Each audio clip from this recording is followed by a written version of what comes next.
মিরপুরের মাঠে এ তো চমকেই দিল বাংলাদেশ। এ যেন বিশ্বকাপে না খেলার কষ্ট আর রাগকে একসাথে উগরে দেওয়ার মঞ্চ বানিয়ে ফেলল টিম টাইগার্সরা। প্রতিপক্ষ পাকিস্তান আর ফরম্যাটটা ওয়ানডে, কিন্তু সদ্য শেষ হওয়া বিশ্বকাপ আমেজে নীরব দর্শকই বনে যাওয়া টিম টাইগার্সরা যেন পাক শিবিরের বিপক্ষে সেই টি-20টাই ঝালিয়ে নিল এবার। নাহিদ রানা ফিরলেন একেবারে ভিন্ন এক রূপে। লাইন, লেন্থ আর পেস নিয়ে পাকিস্তান শিবির বুঝতেই পারল না এই রানাকেই। ক্যারিয়ার সেরা বোলিংয়ে যখন নাহিদ, তখন পাকিস্তানকে মিরপুরের ময়দান ছাড়তে হয় লজ্জার রেকর্ডে নাম বসিয়েই।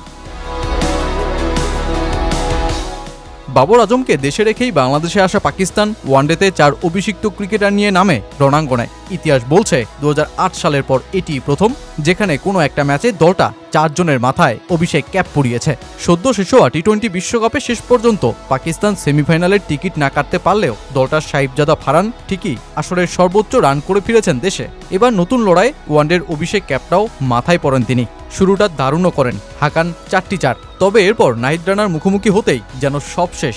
27 রানে এই ওপেনারকে ফেরান নাহিদ। এরপর নিজের টানা 4 ওভারে মাজ সাদাকাত, শামিল হোসেন, মোহাম্মদ রিজওয়ান ও সালমান আলী আগাকেও আউট করে দেন। 69 রানেই 5 উইকেট ধসিয়ে বসা পাকিস্তান এরপর আর উঠে দাঁড়াতে পারেনি। শেষে ফাহিম আশরাফের 37 রানে ভর করে 114 রানেই অল আউট হয় দলটা। চেনা উইকেট, স্বল্প লক্ষ্য, চমকে দেয়া বাংলাদেশের তখন ব্যাট হাতে চমক দেখাতেই হতো। ওপেনার সাইফ হাসান যদিও 4 রানেই হন আউট, তবে তানজিদ তামিম শুরু করেন টি-20 স্টাইলে নিখুঁত ব্যাটিং। 5 ছক্কা ও 4 4 আর 42 বলে 67 রানের ইনিংস।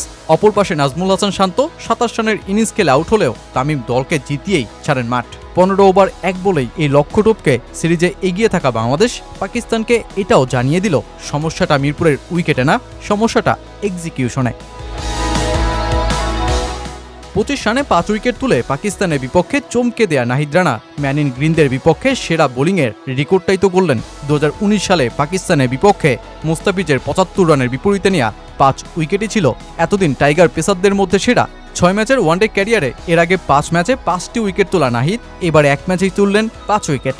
আর 114 রানে বাংলাদেশের বিপক্ষে অল আউট হওয়া পাকিস্তান তো একটা লজ্জার রেকর্ডে। ফরম্যাটটা যখন ওয়ানডে, তখন তো জ্বলে উঠতেই দেখা যায় ম্যান ইন গ্রিনদের। তবে এবার ঘটল উল্টোটা। বাংলাদেশের বিপক্ষে এর আগে পাকিস্তানের সর্বনিম্ন স্কোর ছিল 161, তাও 1999 সালে। দীর্ঘ 27 বছর পর এই রেকর্ডকে শানিত করল বাংলাদেশ। টিম টাইগার্সদের বিপক্ষে এখন এটাই পাকিস্তানের সবচেয়ে কম রানের রেকর্ড ওয়ানডে ক্রিকেটে। অন্যদিকে বলার হিসেবেও তো রেকর্ড গড়েছে টাইগার্সরা। 209 বল হাতে রেখেই জিতেছে ম্যাচ। ওয়ানডেতে এর আগে এর চেয়ে কম বল হাতে রেখে বাংলাদেশ জিতেছিল মাত্র 2 ম্যাচ।